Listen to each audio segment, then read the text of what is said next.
packed the 48 pounds into the walls of our birthing area. I put 2 pounds at the bottom of the wall for the dog. Then he said when they ran the dog through, the dog alerted to the bottom of the wall. Then he said they confiscated the 2 pounds and the dog was still alerting them, but they figured the dog was still smelling the 2 pounds. So they cleared the area and got back to the States where he was stationed at NAS Lemoore, California. Then he said he sold the remaining 48 pounds for $1,800 a pound, and he said that's $86,000 for a return investment. Then he said, I got out the Navy in 1975. Then he said, I began to sell the W and the C. Then he said, I was getting 100 pound.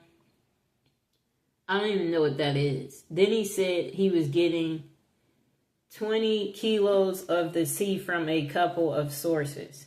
He said, I was running that to Texas. I guess that was where he was going to take it. He said he paid $12,000 a kilo here and selling them in Texas to his friend for $26,000 a kilo. So he said he made $280,000, and then I did that every month. That's what he said until he was busted. Then he said he got a 10-year prison term for that. Then he was shooting skyrockets at his mom's house. I don't even know what that is.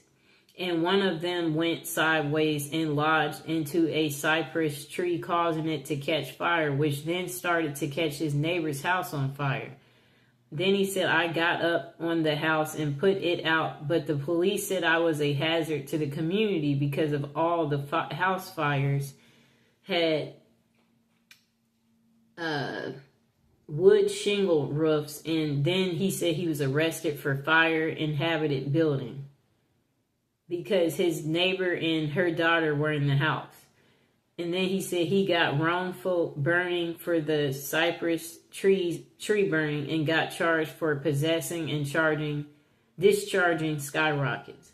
All of these were felonies. And even though it was an accident, I was tried and convicted. That's what he said. And he received a 6-year, 8-month prison term for that. He said he got out and decided he was going to be the best drug dealer in town. Then he said he started cooking the M stuff on the stove for a certain biker group. I was cooking about 10 pounds a week, he said. I made over $1 million in around 8 months. One of his previous girlfriends got busted and made a controlled buy of 9 grams of the M for $100. She took it out to the cops outside and he tested it and took in Abbott to a judge, and a warrant for search and seizure was approved. They raided his house and caught him with 11 pounds of the M and 9 pounds of the W, 3/4 of an ounce of the C and 10 grams of the H, about 1,000 narcotics in pills. It's too much stuff he has on here. So then he said they got $300,000 in cash from his safe when they caught him. And last but not least, he had 3 firearms. Then he said he got a 10-year prison term for that. After he got out and was on parole, he got caught with 3... I don't even know what that is, but he was caught again with the M and got 2 years for that. Then he said he got out and gave his some officers okay, so they tested him for the H, and yeah, he was guilty. Then he said she came back with the police and raided his apartment, so he got in trouble.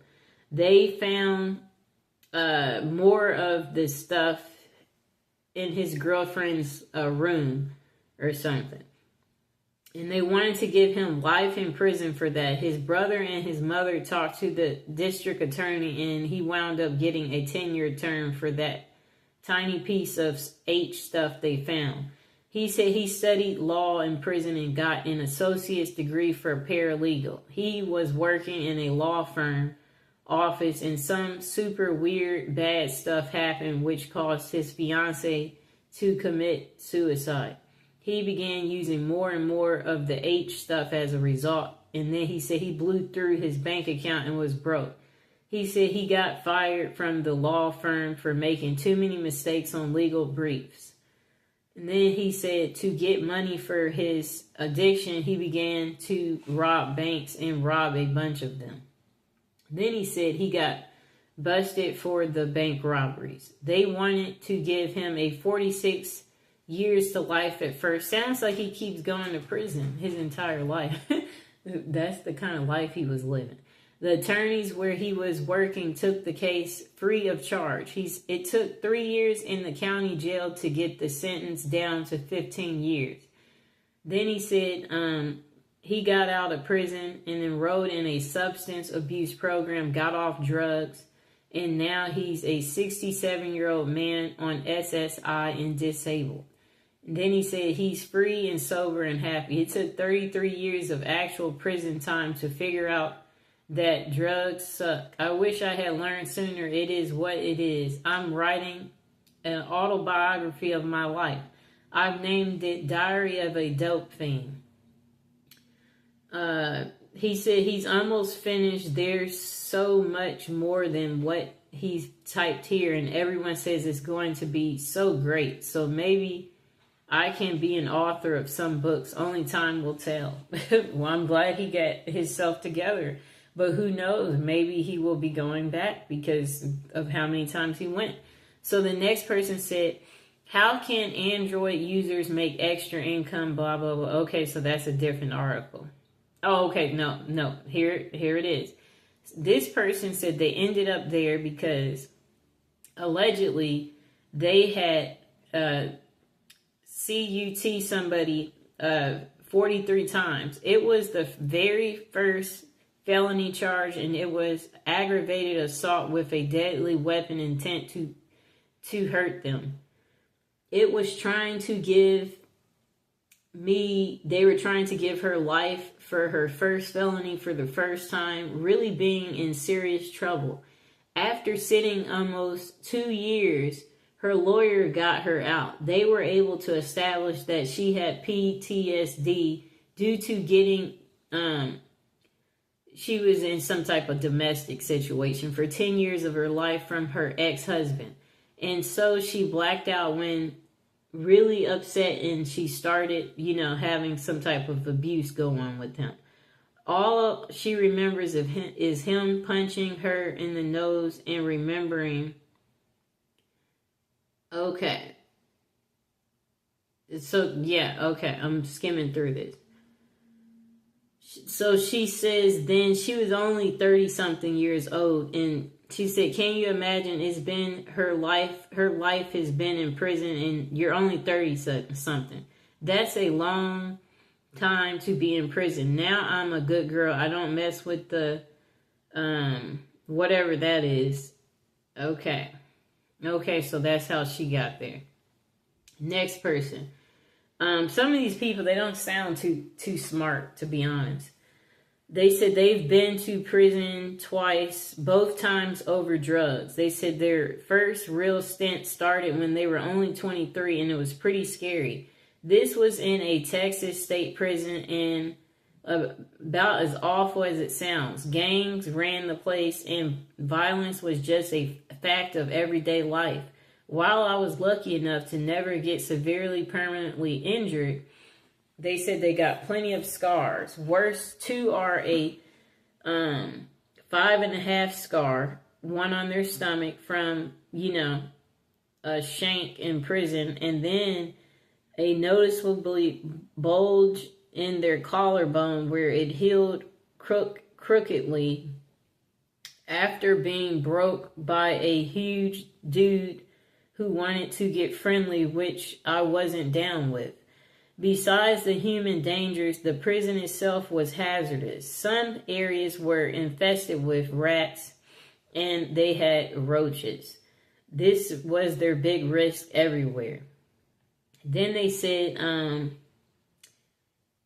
I guess they're trying to say it would get hot in its cell. The cells, 115 was like the temperature at their prison. Then he said guys occasionally died in when they were, I guess, put in the hole. I guess he's saying. Um. Okay, so he said they had something called a hot box, where it is an isolated cell with direct sunlight. Okay, and that people don't survive it. That's what he said. Then he said one winter they had an outbreak that was terrifying. Half of the guards were so scared they wouldn't come into the block at all. Then he said a buddy of his in segregation said they went days without food during it. He said he never had any symptoms but would show positive for skin prick, TB test. I think that's tuberculosis test ever since, which was caused issues in his own right. He doesn't write very clearly. No wonder he ended up in prison. Then he said the second time was in a federal prison up in Kentucky. It wasn't fun by any means, but was significantly safer.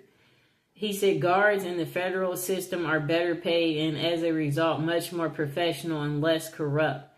There were still some bad ones, but they were the exception rather than the rule. So his first prison seemed to be in Texas, where it was super hot. Then he said, you also had access to drug counseling and a GED program if you didn't graduate high school. He spelled GED wrong. They were underfunded, but I'd say there was much more focus on rehabilitation rather than just warehousing people. Then he said, don't get me wrong, there were still some gangs and violence. People who claim federal prison is like summer camp are mostly lying. The true club feds went away in the 80s. And then he said, this wasn't a fun place to be, but it also wasn't nearly as awful as his time in Texas. Okay. The next person. Let's see. Okay, so this person said what they did was violate every trust ever given. This person said they stole everything. Let me see. And drove drunk. That's what they said. So that's a DUI. They said they got busted with drugs. They said they had stolen cars. They were carrying weapons and just basically being a menace to society and a disgrace to their family in every way imaginable. They said they didn't care about anything, anyone, any law, or even getting caught. They said they didn't care about jail or prison. They said, I wanted what I wanted when I wanted it. And they said the consequences was loss of trust, freedom, and pain. They said they did this for years, but the point is he wants to make was that whatever he's saying there, he was trying to, this doesn't make any sense. I guess he used drugs to escape or something. Well, anyway, he said he's been out for many years now. He never went back and found a place in people and God that could help him address his real issues that were causing his behavior. He said he's been sober for a long time now and still struggles to be a better person sometimes. And that he has no desire to go back to any of the madness of his former life. Well, duh. Okay, let's see if we see something else interesting. Okay, so this person said, which time? That means they ended up going multiple times, which I guess people who do end up going, that sounds about right. They go multiple occasions. Okay, this person said, but seriously, I grew up in a family of drug dealers, they said, and as such, it was natural that they would follow into their family's footsteps. They said living that type of life opens you up to a variety of experiences one might not have otherwise become involved in. Then they said among the worst for them was when they were using the H. They said the first time was all it took. They fell very deeply and passionately in love with the H. And then they says money was no problem. His buddy and him spent about $1,000 a day on something that's a C and a W. After doing this every single day for 8 months, he was like, yes, $250,000 was spent very easily, and that's on the low end, I guess, for whatever drug he's doing. He said up until the morning he woke up and had no drugs. He said he had not experienced what will inevitably happen, the withdrawals he's talking about. He said he thought he was going to die. He said it's funny, right when this happened, his connection was, I don't know what he's saying. So I guess he said he had no money, which means no drugs. I guess no money meant that he was forced to stop. Then he said he became a person who forged checks where he made $400,000, and then he said later he was arrested by the FBI and sent to jail. He said, as anyone knows that has been involved in the U.S. criminal justice system, once you have entered, there is no exit. That old revolving door just keeps opening for you, and it seems you can't never get out. Wow, that sounds very sad. He has some people agreeing with him. Okay, so the next person said they went to prison for 29 years for murder. They said of a 22-year-old that was abusing their sibling, their brother. And then they said they was in several different prisons, and the experience in each was different. They said the first one they was at Missouri State Penitentiary. It was the worst. They said at that place there's stabbings every day. You always had to be aware of everything because things would happen in a second. So then he said he had to resign himself, so he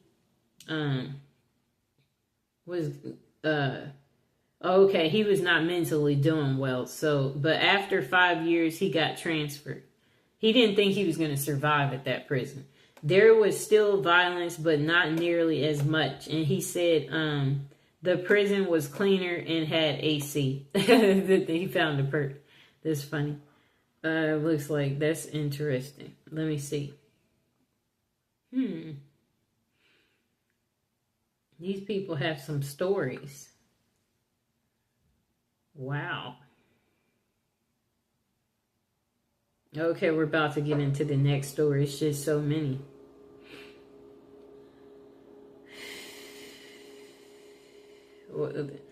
I scrolled down too low. Okay, but it looks like I found some new ones. Okay. What were you in prison for? Okay.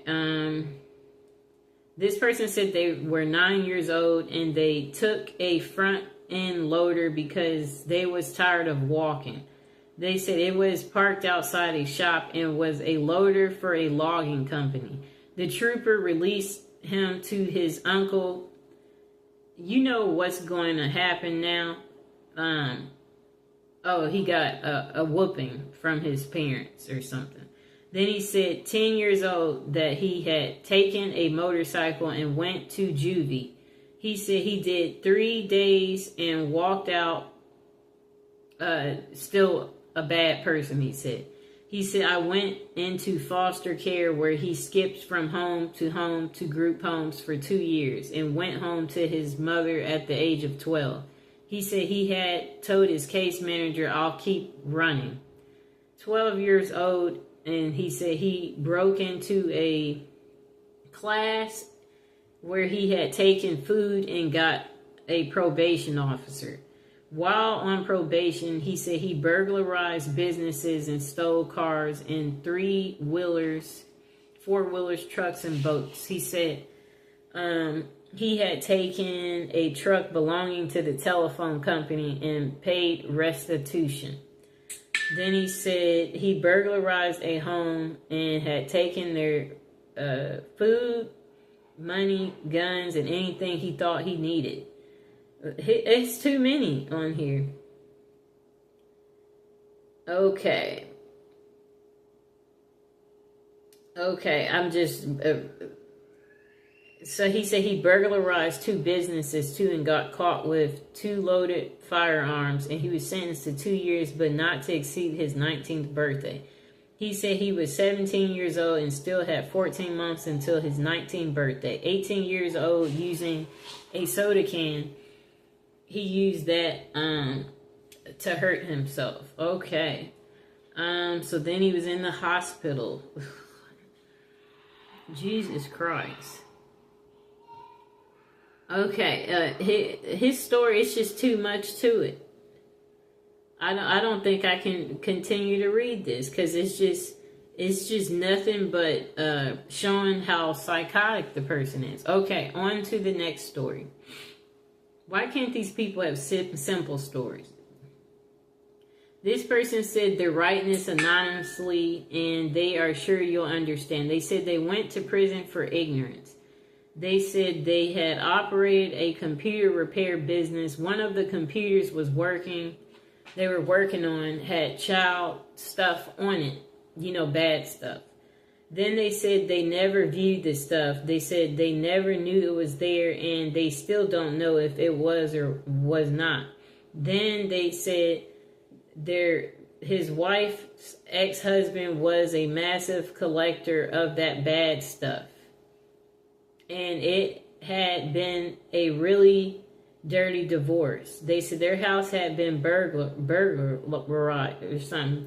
Our cars had been vandalized, and her ex had even followed them around town a time or two with a rifle. Okay.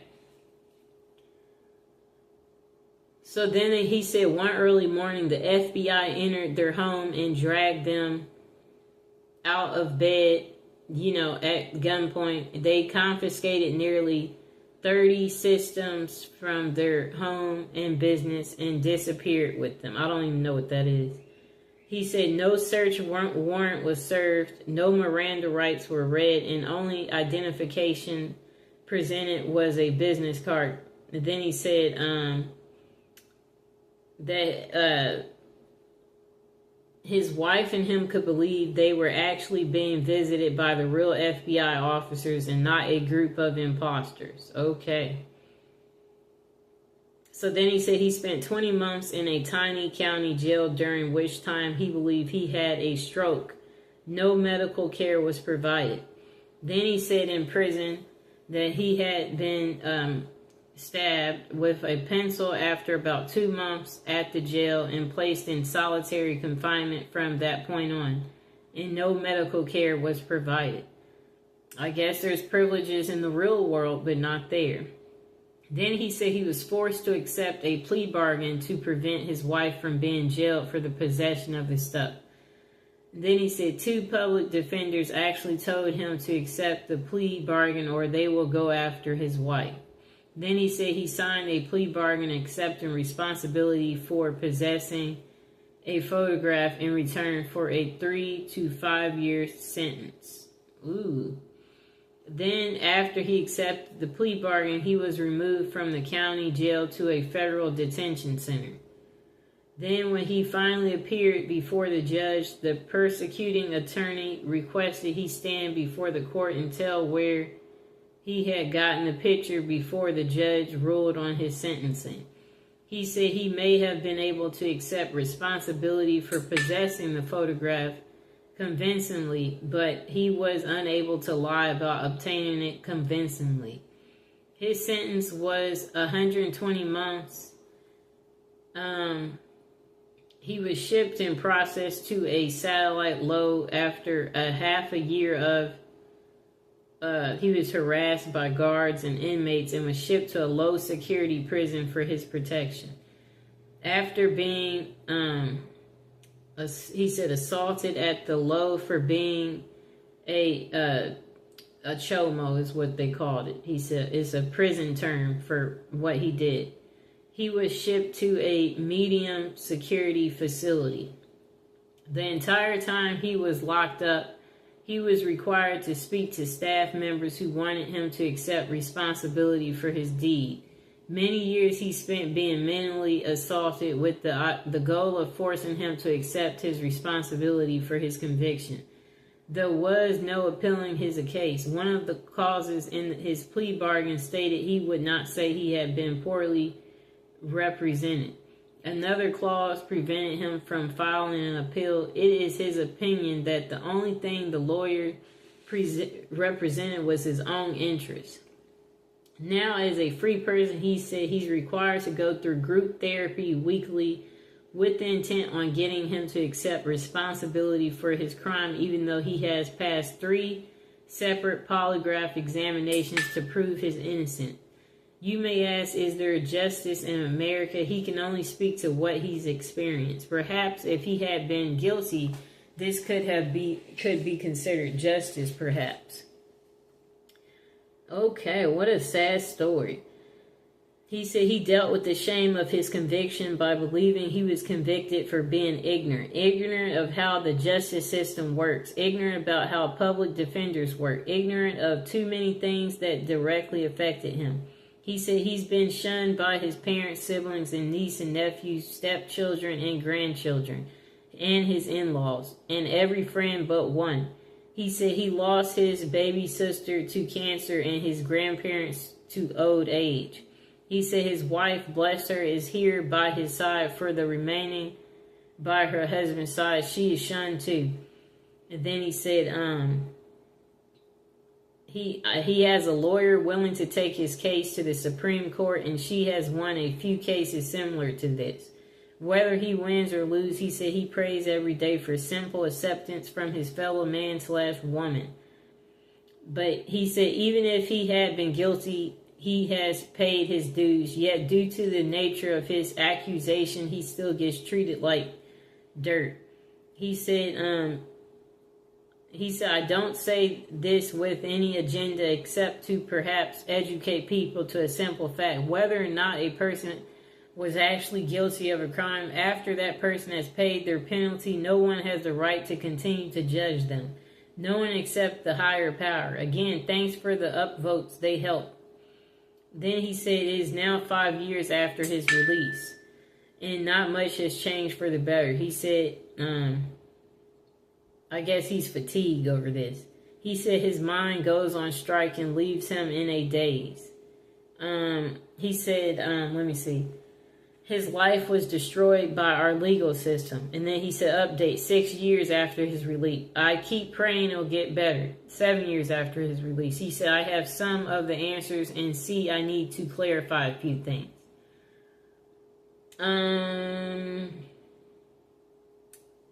Miranda rights are only read if the suspect will be quoted in court. Warrants may not be presented when served. So much for my TV education.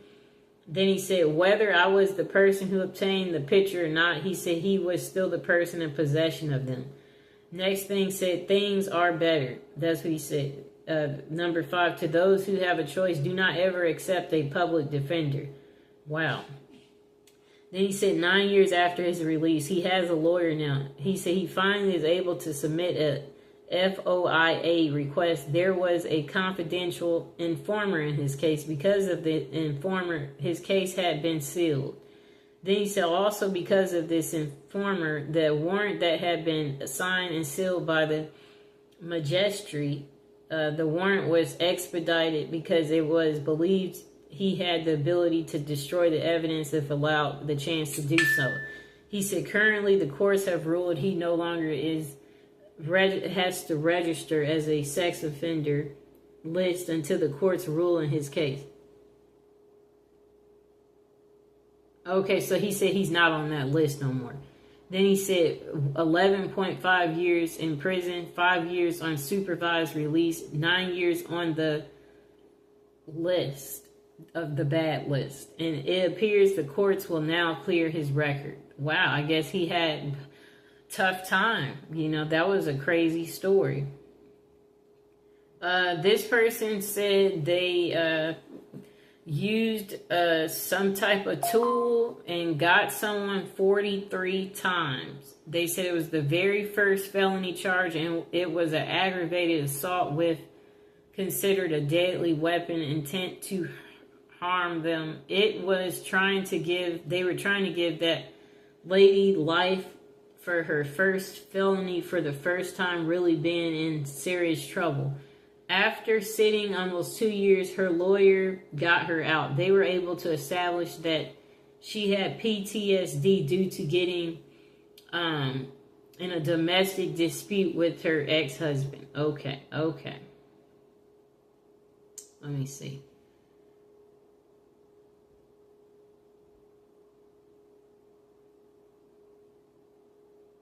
Okay, we're just skimming through this because we're getting close to the end. You're not going to believe this, but this person said, but they did all the time for 20 years for delivery of a lousy $10 bag of the H. They said they were sentenced as a career offender in the federal system. You can easily verify everything I'm about to tell you by looking at the federal sentencing guidelines. And then he said, anybody who has been convicted of 2 prior felony drug convictions or 2 prior felony violent convictions or 1 of each as a career offender. Okay. So this person said, okay, yeah, okay. So that's that part. I mean, that story, we'll check it out. But I don't understand what that part is, so maybe we should skip it. Okay. Okay, so another crazy story between a husband and wife.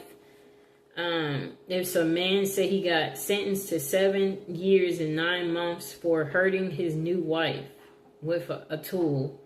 It all happened so fast. Didn't help. He said he was on drugs. Did 5 to 9. I don't know what that means.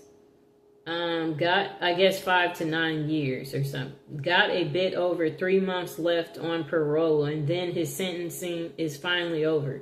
He said that's the worst thing he's ever did, but best thing to ever happen to him. Being away from society taught him so much about himself and what's important to him in life. Also was finally being able to kick the gear to the curb. He said it was a bit embarrassing. He just wants to put it out there that what he did was wrong. No justification behind the actions. And he's like, violence is not the answer. There's always another way. He's not ashamed of the man he is today, but he does live with regrets and took he's saying to not take people's life, and still he's paying for this to this day for the stuff that he's did. He said karma is a thing, and he's just like, take care of people. His writing's not very clear. Okay. This person said they were in prison for adultery, and they was in the Marine Corps station in Hawaii and was 19 years old at the time. They said they met a lady a little older than themselves, and early on they did not know that she was married, but after they did find out, it did not matter to him. He said he was in love. Her husband was in the Air Force, station TDY, and he ended up getting the lady pregnant. Her husband ended up catching us, and he said he got into a physical fight and won, but he was locked up and persecuted for what the military called adultery. But the official charge was having a relationship with a married woman, not his wife, and ended up doing almost 3 years in federal prison. Believe it or not, most states have a law against adultery but never prosecute anyone for it. Interesting. The husband wanted to take their children away from her and was offered a deal that if he were to testify that she was a negligent mother, that he would not get any time. And he said he loved the woman and could not do that. In 1962, it was hard to take children away from their natural mom. She did testify against him and instantly forgave her, as she had 2 other children to think of and she was pregnant as well. After she delivered the baby, his mother ended up adopting him. And his parents raised him to adulthood. His name is Tony. Then he said he never saw her ever again, but did end up in touch with her and stayed in touch until her death a few years ago. He said he still loves her. Aww. Okay, so the next story.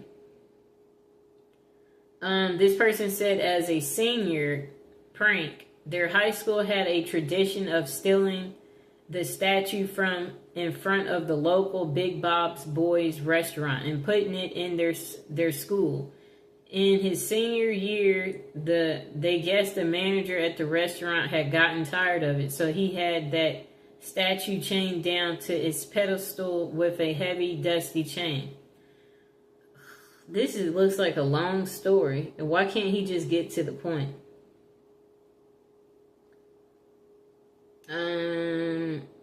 Okay, that story seems to be too long. Okay, so this is a story from a woman. Most people claim to be innocent while incarcerated, and then she said she was completely innocent. She said she was born in prison. The story of how her parents ended up in New York in 1970 varies upon whom you speak to. Some family members claim that her father was a member of the Weatherman Underground and that he made bad stuff to sell to the Black Panther Party. Others claim their incarceration was due to a fight they had with a landlord in Northern California. Others just claim ignorance. Okay, her story seems too long.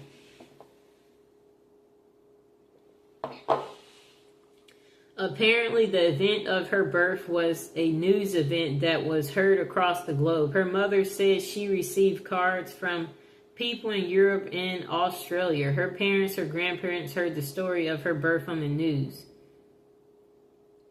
Walter Cronkite was the anchorman, is what she was told. Her grandparents had no idea where her mom was or that she was even pregnant. They were shocked when I don't even know how to pronounce that name. It advised them that their daughter just gave birth to their granddaughter while incarcerated in New York and then was being held at Belleville Hospital. The following morning, the grandparents called social services in New York. They were told that yes, the story was true and that she was being held and considered abandoned. Immediately, they flew to New York.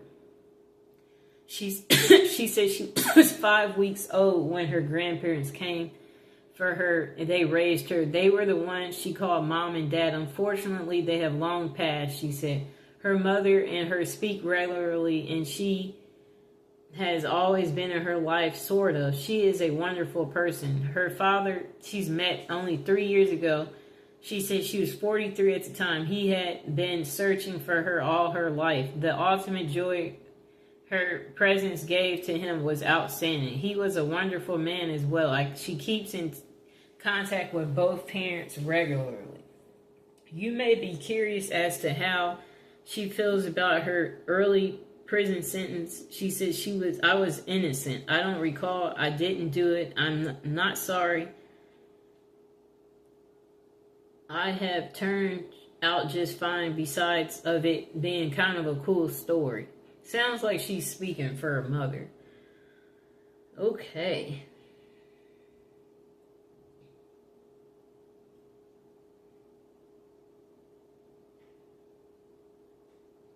Okay, so that looks like a long story. Wow. Some of these stories are just entirely too... This person said they murdered a man who was... Okay, no.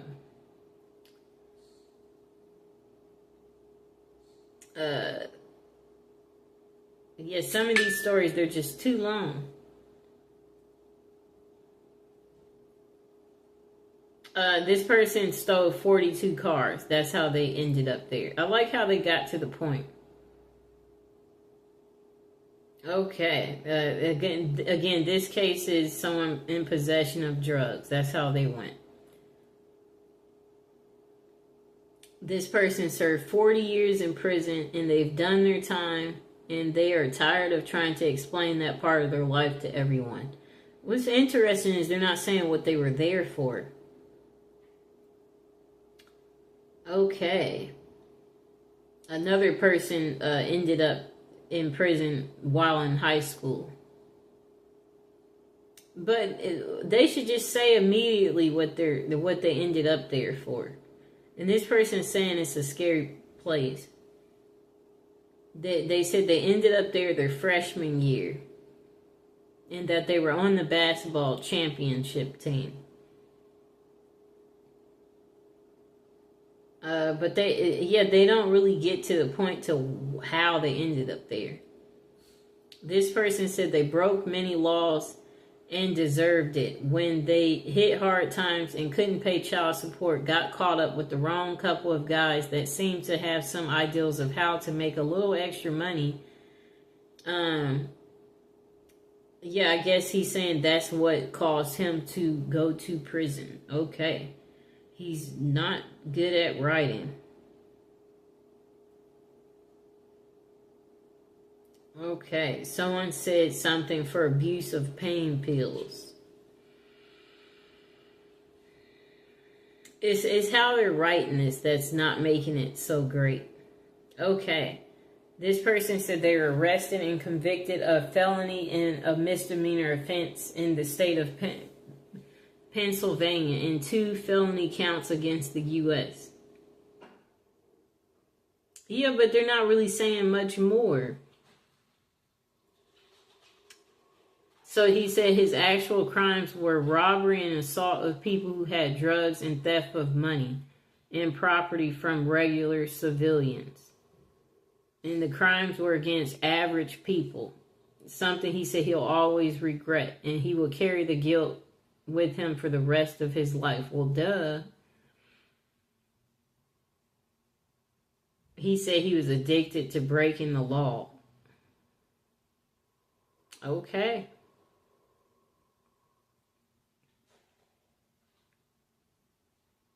This person said murder of an innocent person with their hands. Okay. They said it was a mistake. Not on purpose. But they could not have proven it to be a mistake. And they said they didn't deserve the conviction. Really? Okay, so, okay. We'll probably do one more story. This person, she says she ended up there because of forgery. It started because she just turned 18 and was a server and moved into her own place. She didn't realize how hard it was to pay bills and live on her own and had rent due. So she started to change credit cards and to say she got a $15 tip instead of a $5. Well, it was working so well, I changed a check to $100 more. And after 2 months, then she said she got caught. Then while she was waiting to be sentenced for that crime, she got married in Kansas to someone she hardly knew and they wrote checks from his closed out and cashed them on his savings account. All this simple mistake, or what she thought, got her a total of 7 felonies, 8 misdemeanors, and 4 years and 8 months in prison. She says she's been out for 15 years with never going back and no new charges. That's the one thing she learned. Okay. This person said,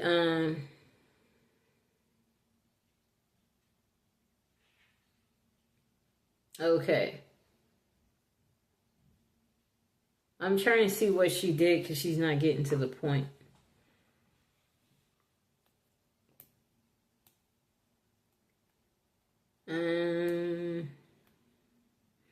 Okay, let me see.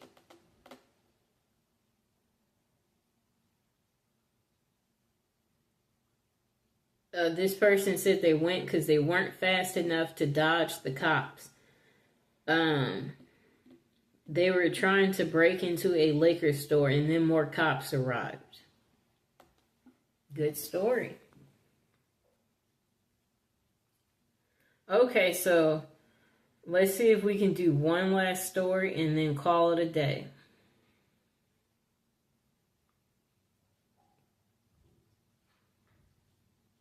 Okay, this will be the last two. This person said they were 45 when they first went to jail. There were more than a few reasons. Having all-night party at their house was one of them. Police informant neighbors didn't help. Having girls argue out front of your house in the morning didn't help. It was mostly because they were a drug dealer. Having so many people coming in, going. Also, they were charged earlier for trying to disqualify other stuff. I don't even know what that means. The police had a warrant for their arrest and caught him with drugs. He said he was caught on a Sunday, went to court next day, no bail, straight to jail. Okay.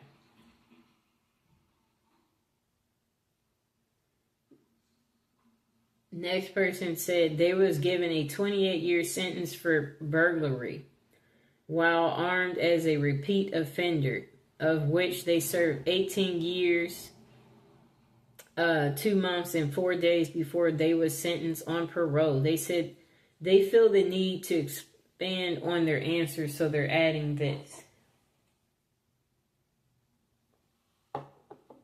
In Wisconsin, armed burglary is a Class B felony and carries a maximum of 40 years. They said also they had a sentence enhancement for being a repeat offender, which adds another 10 years. Then he said he received 28 of a possible 50. 28 out of a possible 50. Okay, of 50 years. 28 years instead of 50, which was the maximum. He said he also had a felony assault charge, which he received 10 years of probation for. Okay. And he had a consecutive burglary conviction. Other factors were that he had 2 prior felony convictions that he received when he was in adult court at 16. So that was at age 16. He was given 18 years and 2 months. Goodness gracious. That's the majority of his adult life. And here's Mr. Fox. After talking about such negative stuff, we hope that you seeing Mr. Fox makes it all better, because if you guys enjoyed the video, please like the video, please subscribe to the video, and please share it and tell me how much you like Mr. Fox. And yeah, that's the end of how people ended up in jail. It was just a series of stories that I selected and read online. Quite entertaining, but very disturbing. But I still hope you guys enjoyed it. And Mr. Fox, he might be making some more videos later today.